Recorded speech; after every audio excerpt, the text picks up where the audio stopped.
बिस्मिल्लाहिर्रहमानिर्रहीम। अस्सलाम वालेकुम नाज़रीन, मैं हूँ फैयाज़ राजा और आप देख रहे हैं आपका अपना यूट्यूब चैनल। दोस्तों, वफाकी हुकूमत इस्लामाबाद में होने वाली एक इंतहाई अहम तरीन और बहुत बड़ी डेवलपमेंट के नतीजे में इमरान खान के ख़िलाफ़ फ़ौजी ट्रायल तो बहुत दूर की बात, उनके ख़िलाफ़ जारी जेल ट्रायल भी बढ़ गया है। अहम तरीन मामले में साबिक army chief general Qamar Javed Bajwa और साबिक चीफ जस्टिस साकिब निसार इमरान खान के अहम तरीन गवाह के तौर पर सामने आ रहे हैं। क्या ये महज इत्तफाक है कि हालिया कोर कमांडर कॉन्फ्रेंस के एलामिये, फिर DGISPR की अहम तरीन प्रेस कॉन्फ्रेंस और फिर उसके बाद आज 6 सितंबर योम शोहदा और योम दिफा के अहम तरीन मौका पर आर्मी चीफ की अहम तरीन तकरीर से ना सिर्फ 9 मई गायब है, बल्कि उन्होंने सियासी इख्तलाफ बुलाकर कौम से यकजहती की अपील कर दी है। दोस्तों, आपको याद होगा कि चंद दिन पहले साबिक DGISI जनरल फैज़ हमीद की गिरफ्तारी के बाद बाकायदा तौर पर वड्डे एंकरों, वेले कलम निगारों, मुलाजम सहाफ़ियों और जंग ग्रुप की जानिब से बाकायदा तौर पर इमरान खान के ख़िलाफ़ एक घटिया, गलीज़ और झूठे प्रोपेगेंडे का आगाज़ कर दिया गया था कि फैज़ हमीद की गिरफ्तारी 9 मई के मामले में हुई है और उनके इमरान खान के साथ राबते थे और फैज़ हमीद के बाद इमरान खान का भी ट्रायल फ़ौजी ट्रायल हो सकता है। इस हवाले से बाकायदा तौर पर माहौल बनाया जा रहा था। 2 मज़ीद किरदारों का जिक्र भी सामने आया, साबिक army chief general Qamar Javed Bajwa का और साबिक चीफ जस्टिस साकिब निसार का, और जंग ग्रुप इस मामले में ख़ास तौर पर बहुत आगे था। आज एक बहुत बड़ी डेवलपमेंट के नतीजे में न सिर्फ साबिक army chief general Qamar Javed Bajwa के हवाले से ये इंकशाफ सामने आया है कि मामलात आगे बढ़े, इस मामले में इमरान खान को मुलव्विस करने की कोशिश की गई तो साबिक आर्मी चीफ इमरान खान के हक़ में एक बड़े गवाह के तौर पर सामने आ सकते हैं। और दूसरी बड़ी डेवलपमेंट साबिक चीफ जस्टिस साकिब निसार की वतन वापसी है, जिनके मुतल्लिक वड्डे एंकरों, वेड़े कालम निगारों, मुलाजम साफ़ियों और ख़ास तौर पर जंग ग्रुप की जाने से मुसलसल इस बात का प्रोपेगेंडा किया जा रहा था कि वो मुल्क छोड़कर भाग गए हैं। इत्तलात हैं कि साबिक चीफ जस्टिस साकिब निसार बैरून मुल्क से पाकिस्तान वापस पहुंच गए हैं।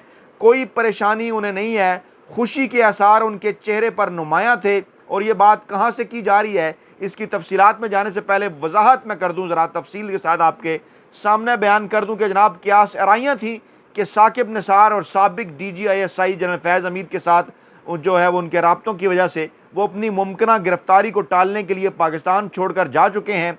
और फिर जब बात की गई थी जंग जियो ग्रुप के नुमाइंदे की उनके साथ, तो उन्होंने कहा था कि वो 5 सितंबर को वापस आ रहे हैं। इसके बावजूद इस किस्म की ख़बरें उनके ख़िलाफ़ करवाई गई और कहा गया कि वो वापस नहीं आएंगे और इस किस्म की का प्रोपेगेंडा किया गया कि वो पाकिस्तान से फ़रार हो गए हैं, अपने क़याम को तूल दे रहे हैं। लेकिन उन्होंने अपनी वापसी की तस्दीक की थी और ये कहा था कि वो वापस आएंगे और सोशल मीडिया पे उनके ख़िलाफ़ जो कुछ चल रहा है इसके ऊपर किसी किस्म की वो कोई बात नहीं करेंगे। उन्होंने तस्दीक की थी जनरल फैज़ हमीद के साथ अपने राब्तों की, लेकिन उनके राब्ते समाजी थे। उन्होंने कहा था कि वो किसी तौर पर भी किसी भी गलत काम या फिर 9 मई के वाक़यात में बिल्कुल मुलव्विस नहीं, ना ही उनका पाकिस्तान तहरीक इंसाफ की सियासत से किसी किस्म का ताल्लुक़ है। आज पाकिस्तानी इस्टेब्लिशमेंट के खुद साख्ता तर्जुमान, गैर सरकारी तर्जुमान इंसार अब्बासी साहब ने उनके हवाले से एक ख़बर की और एक थोड़ी सी कन्फ्यूजन पाकिस्तानी अवाम के अंदर फैलाने की कोशिश की, अपनी इस खबर के ज़रिए भी और दूसरी खबर के ज़रिए भी जो कि DGISPR की प्रेस कॉन्फ्रेंस से मुतल्लिक है।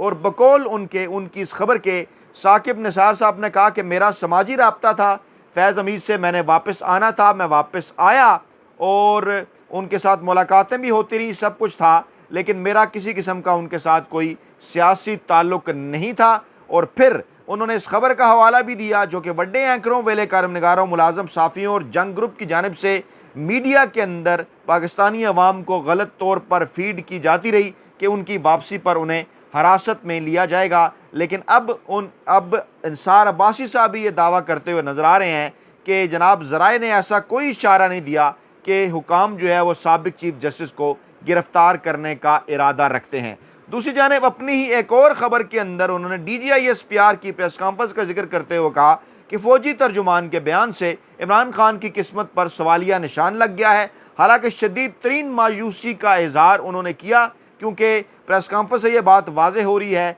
कि जनाब ये तो पता नहीं कि इमरान खान पर मुकदमा चलेगा या नहीं, लेकिन कमर जावेद बाजवा के लिए परेशानी की कोई बात नहीं। यानी आज उन्होंने दो किरदारों को क्लीन चिट दी, एक साकिब निसार साहब को, एक कमर जावेद बाजवा साहब को। क्यों? क्योंकि हैरान कुन तौर पर अगर ये मामला आगे बढ़ता है तो इस मामले के अंदर साबिक चीफ जस्टिस जो है साकिब निसार और साबिक आर्मी चीफ कमर जावेद बाजवा, अगर उनसे बयानात दिए गए तो उनकी जानिब से जो बयानात सामने आने का इम्कान है वो तो इमरान खान के ख़िलाफ़ जाने की बजाय इमरान खान के हक़ में होंगे।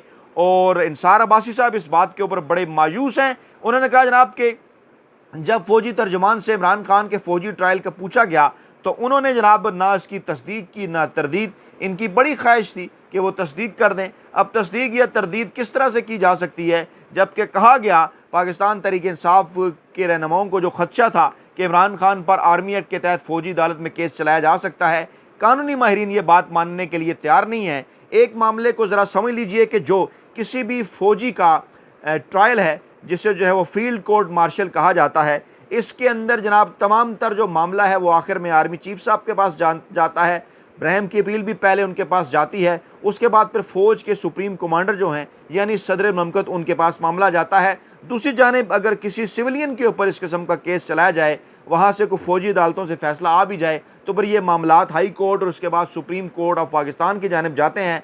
और ऐसी सूरत हाल में मास सिवाय इस बात के कि टाइम गेन कर लिया जाए इमरान खान को जेल के अंदर रखने के लिए, और वो कहते हैं ना कि वो बिल्ली को देखकर जैसे कबूतर आंखें बंद कर लिए करता है, बिल्कुल उसी तरह का माहौल कि जनाब इस मामले को डिले किया जाए। क्योंकि अच्छी तरह से इस बात का अंदाज़ा है कि अगर गैर आइनी और गैर कानूनी तौर पर इमरान खान को कोई सज़ा होती भी है तो इस्लामाबाद हाई कोर्ट और सुप्रीम कोर्ट ऑफ पाकिस्तान से वो उड़ जाएगी।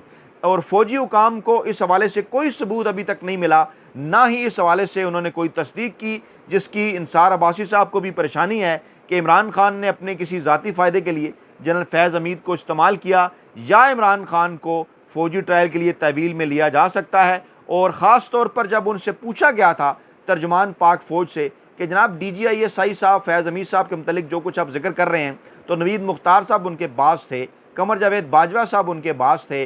उन्होंने जो उनके ऊपर केस है जो है वो हाउसिंग सोसाइटी के हवाले से टॉप सिटी, उसके बाद 2 मरतबा उनकी तरक्की भी हुई, वो कोर कमांडर भी बने, DGISI भी बने, मेजर जनरल से लेफ्टिनेंट जनरल भी बने। तो क्या फ़ौज के अंदर ऐसा सिस्टम मौजूद नहीं? जिस पर जवाब ये आया कि जनाब DGISI के बास तो वज़ीर-ए-आज़म हुआ करते हैं। अब इस सवाल के जवाब में आपने क्या कमेंट करना है, आपने क्या राय देनी है, ये मैं जनाब आपकी जो है वो जो उसे कहते हैं ना कि आपकी जो समझ बूझ है उसके ऊपर मैं छोड़ता हूँ। इस मामले के ऊपर आपकी राय जो है वो ज़रूर आनी चाहिए कि फ़ौजी तर्जुमान कह रहे हैं कि फैज़ हमीद साहब के बास जो हैं वो तो वज़ीर-ए-आज़म थे।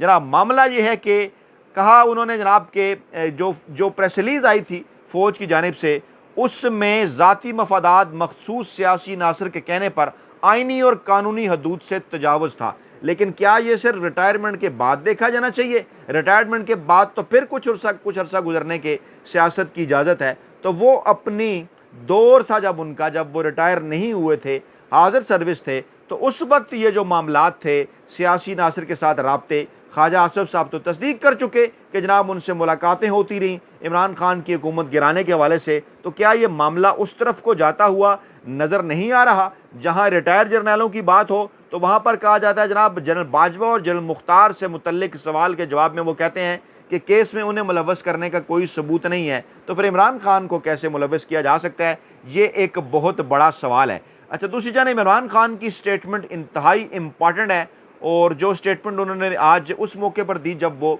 नैब के इस केस के अंदर जो है वो मीडिया से गुफ्तगू कर रहे थे, इमरान खान ने DGISPR की प्रेस कॉन्फ्रेंस पर बात करते हुए कहा कि ISPR का ये बयान आया है कि वो गैर जानिबदार और गैर सियासी हैं।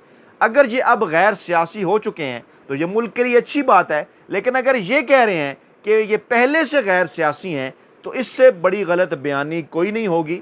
अगर ये गैर सियासी हैं तो मेजर, कर्नल, ब्रिगेडियर और ISI का जेल में क्या काम है? दरख्वास्त करता हूँ खुदा के लिए, खुदा के वास्ते, मुल्क के लिए गैर सियासी हो जाओ। कहने से कोई गैर सियासी नहीं होगा, अपने आमाल से गैर सियासी होगा। उन्होंने कहा जनाब 9 मई पार्टी को पाकिस्तान तहरीक इंसाफ को ख़त्म करने के लिए करवाया गया, 8 फरवरी को धांधली करवाई गई, 9 मई की CCTV फुटेज सामने लाएं जो आपने रखी हुई है। किसको कहा? पाकिस्तानी इस्टेब्लिशमेंट को कहा, खुफिया इदारों को कहा। फिर इमरान खान ने कहा कि मुझे जनरल फैज़ के मामले से डराया जा रहा है, जनरल फैज़ जनरल बाजवा की इजाज़त ही से मुझे मिलने आते थे। अब ये जुमला बड़ा इंपॉर्टेंट है इमरान खान का, उन्हें इस बात का अच्छी तरह से पता है कि वो क्या कह रहे हैं और किस तरह से अगर इस मामले के अंदर जनरल बाजवा साहब को लाया गया, साकिब निसार साहब को लाया गया, तो उसके बाद मामलात क्या रुख इख्तियार करेंगे। इमरान खान ने कहा जनरल फैज़ जनरल बाजवा की इजाज़त से मिलने आते थे, वो जनरल बाजवा को रिपोर्ट करते थे, जनरल बाजवा के बगैर जनरल फैज़ का ट्रायल बदनीति है। अब ये जुमला इमरान खान का बड़ा इंपॉर्टेंट है। इमरान खान तो ख़ुद कह रहे हैं कि जनाब आप दूध का दूध और पानी का पानी करें, जनरल फैज़ के पास तो जनरल बाजवा थे, तो अगर जनरल फैज़ ने कुछ गलत किया तो वो तो जनरल बाजवा को रिपोर्ट करते थे, उनकी इजाज़त से मुझे मिलने आए थे, जो मिलने आते थे, तो आपको तो जनरल बाजवा का भी ट्रायल करना चाहिए। और जनरल फैज़ जनरल बाजवा के मातहत था। कमर जावेद बाजवा को इसलिए बाहर रखा जा रहा है क्योंकि उन्होंने रजीम चेंज किया। अब ये बड़ा इंपॉर्टेंट नुकता है कि रजीम चेंज ऑपरेशन के अंदर जो जनरल कमर जावेद बाजवा साहब का किरदार था, उस किरदार के बदले उन्हें इस सारे अमल से बाहर रखा जा रहा है। इमरान खान ये बात पहले भी कह चुके हैं कि जनरल बाजवा ने नवाज शरीफ के कहने के ऊपर जनरल फैज़ को तब्दील किया और उसके बाद फिर ये सारी गेम इसकी बुन्नत की गई। किस तरह से इमरान खान के ख़िलाफ़ तहरीक अदम एतमाद आई, किस तरह से रजीम चेंज ऑपरेशन हुआ, और उस अहम तरीन मौके पर कि जब इमरान खान गैर जानबदार रहने का कह रहे थे यूक्रेन और रशिया के मामले के ऊपर, उस वक्त जनरल कमर जावेद बाजवा साहब की जानिब से क्या बयान आया था अमरीका और रूस के हवाले से, ये सारा मामला बड़ा अहम है। इमरान खान ने कहा कि जनरल बाजवा को ट्रायल में लाएंगे तो वो सारे भेद खोल देगा, यानी जो बयान होगा जनरल बाजवा का, बज़ाहिर इनका यह ख्याल है कि वो इमरान खान के ख़िलाफ़ होगा, लेकिन अगर हक़ाइक़ को सामने रखा जाए, जनरल बाजवा का बयान मीडिया के अंदर रिपोर्ट हो जाए, तमाम तर चीज़ें खुलकर सामने आ जाएँ, तो वो तो उल्टा इमरान खान के हक़ में एक बहुत बड़ी गवाही होगी कि डेफिनेटली ऐसा ही था कि फैज़ हमीद साहब बाजवा को रिपोर्ट कर रहे थे, उनकी इजाज़त से मिलने आते थे, और उस वक्त जो कुछ हो रहा था उसके पीछे जनरल बाजवा थे। इमरान खान ने कहा कि मैं सियासत नहीं जहाद कर रहा हूँ, मुल्क छोड़ कर नहीं जाऊँगा, जो ऊपर बैठ कर फैसले कर रहे हैं उन सब की पार्टियाँ बाहर हैं, सब की प्रॉपर्टियाँ बाहर हैं, मरना हम जैसे लोगों ने है जिनका सब कुछ मुल्क में है। यहाँ पर यानी पाकिस्तान के अंदर उन्होंने ही मरना है, जीना है, जिनका सब कुछ मुल्क में है। मुल्क तबाही की जानिब बढ़ रहा है। और फिर उन्होंने पाकिस्तान तहरीक इंसाफ की क़यादत से भी एक बात की कि आप आपस के लड़ाई झगड़े छोड़ें, ये जो आए दिन आप अली अमीन गंडापुर साहब के ऊपर तनकीद शुरू कर देते हैं, उनको मैंने लगाया है। आर्मी चीफ साहब की तकरीर से, जनाब आर्मी चीफ साहब का बयान, आर्मी साहब की तकरीर, उन दोनों से जो है वो गायब है इस वक्त 9 मई। और किस तरह से गायब है? आर्मी चीफ साहब ने आज उनका एक बयान आया दिन के अंदर के रवायती दहशतगर्दी के बरक्स डिजिटल दहशतगर्दी ज़्यादा ख़तरनाक और पेचीदा है, लेकिन जब तक हम मुत्तहिद रहेंगे दुनिया की कोई ताकत पाकिस्तान को नुकसान नहीं पहुँचा सकती। और फिर उन्होंने कहा जनाब के 6 सितंबर के मौके पर, ये उनका बयान था, उनका पैगाम था कि डिजिटल दहशतगर्दी और 5th जनरेशन जंग जो है वो नए चैलेंजेस के तौर पर सामने आ रहे हैं, लेकिन हमें अहद करना होगा कि हम मुत्तहिद रहेंगे, इख्तलाफात भुलाकर मिसाली यकजहती और हमांगी का मुज़ाहरा करेंगे। ये बयान उनका दिन के वक्त आता है, उसके बाद फिर रात को 6 सितंबर के हवाले से जो तकरीब होती है शाम में, उसमें अहम तरीन स्टेटमेंट आर्मी चीफ की वाज़ेह कर रही है कि जनाब वो क्या बयान दे रहे हैं, किस कॉन्टेक्स्ट से बयान दे रहे हैं। और ये कोई एक महज इत्तफाक नहीं कि मुसलसल तीसरी बड़ी डेवलपमेंट, यानी पहले कोर कमांडर कॉन्फ्रेंस का एलामिया, उसके बाद DGISPR की प्रेस कॉन्फ्रेंस, और आज 6 सितंबर जैसे अहम तरीन मौके के ऊपर, योम शहदा, योम दफ़ा के मौके के ऊपर आर्मी चीफ साहब एक तकरीर करते हैं जिसमें 9 मई का जिक्र नहीं है। और ये भी जिक्र नहीं है कि जनाब इससे पहले जो वो बात करते रहे कि जनाब कैफरे किरदार तक पहुँचाएँगे 9 मई के ज़िम्मेदारों को या इस किस्म की दीगर चीज़ों को, तो ये एक बड़ा सवालिया निशान पैदा हो रहा है। उन्होंने कहा जनाब सियासी इख्तलाफ को नफ़रतों में तब्दील ना होने दें, मुल्क दुश्मनों को जहाँ पाएंगे हम उनकी सरकोबी करेंगे। और फिर अहम तरीन जुमला यहाँ भी उनका यही था, वो क्या था कि जनाब कौमी यकजहती कमज़ोर करने के मज़मूम मकासद कामयाब नहीं होंगे और मुआशी समाजी मामलात में अखुवत हमांगी पैदा करें, सियासी नुक्ता नज़र में इख्तलाफ को नफ़रतों में ना ढलने दें, ईमान, इत्तेहाद और तंजीम जो है वो हमारे लिए मशले राह है। और फिर अहम तरीन सवाल इस मौके के ऊपर यह पैदा होता है कि इस वक्त पाकिस्तान के अगर सियासी माहौल को देखा जाए तो पाकिस्तान की यंग जनरेशन बड़ी तादाद में किसके साथ खड़ी हुई है? पाकिस्तान का वोटर 70-75% की तादाद में किसके साथ खड़ा हुआ है? डेफिनेटली इमरान खान के साथ खड़ा हुआ है। और इत्तेहाद व यगानगत अगर पाकिस्तानी कौम के अंदर पैदा करनी है तो डेफिनेटली पाकिस्तान तहरीक इंसाफ के साथ गुज़श्ता 2-2.5 बरसों में जो कुछ नाजायज़ हो रहा है उसको ख़त्म करना होगा, जिसके आसार अब थोड़े से नज़र आना शुरू हुए। जब पाकिस्तान तहरीक इंसाफ को जलसे की इजाज़त मिली है तो जनाब हालात चेंज होने के हवाले से दावे तो किए जा रहे हैं, लेकिन प्रैक्टिकली तमाम तुर सूरत-ए-हाल 8 सितंबर के इस जलसे के बाद सामने आएगी और देखा जाएगा कि पाकिस्तान तहरीक इंसाफ की क़यादत इस जलसे में क्या बड़ा ऐलान करने जा रही है। अपना बहुत ख्याल रखिएगा, दुआओं में याद रखिएगा। नई वीडियो के साथ जल्द हाजिर होंगे। अल्लाह ने के बाद।